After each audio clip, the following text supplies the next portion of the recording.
Joining us now from our Saskatoon newsroom is Darlene Okemaysim-Sicotte. Hi, Darlene. Hi, how are you? I'm good. You have been an advocate for missing and murdered Indigenous women for years. Tell me more about your role at the hearing this week in Saskatoon.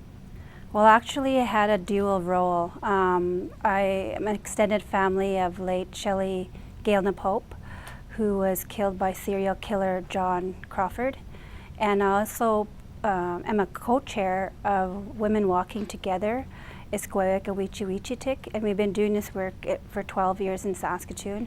And as part of our expertise, I would say, we work with a volunteer Saskatchewan community leads team. We've been kind of spending the last eight or so months in conference calls with the community liaison and the inquiry to kind of give a snapshot of what Saskatchewan needs and what we're doing and how we can help them when they come here. Given all that work that you've done and your expertise, how do you see meaningful change coming out of these hearings?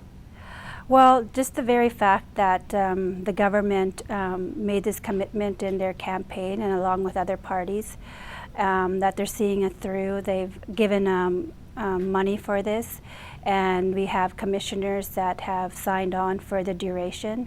And then they have a number of staff that are really dedicated to this process, and also because it's a historic process and brand new and start from scratch. So I want to commend all of that speed train that they've all been on, and us families, watching it, wanting to get our stories heard, and that healing has taken place and things improve, in particular the justice system, policing, health supports, commemoration, searches, you name it, the families will tell you over and over what they need.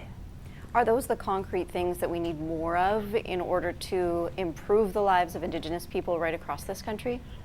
Oh, exactly. I know in the rural communities there is, small parts of those things being delivered through Indian Act and Indian Affairs and the reserve system, but then you have the non-Indigenous communities like the cities and rural towns where our people migrate to because there's no job on the reserve, there's no education facilities, so they have no choice but to move if they want to get an education, get employed, and that's where the vulnerability comes in. We have to leave our communities to go and do this, and then a lot of the time our rights are even less than when we left the community.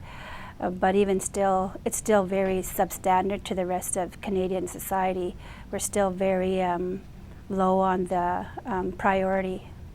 There's a lot of room for improvement. Oh yes, definitely, yeah. There's a lot of people that are really trying hard to make things change. You're doing good work. Thanks for sharing some of it with us today, Darlene. You're very welcome.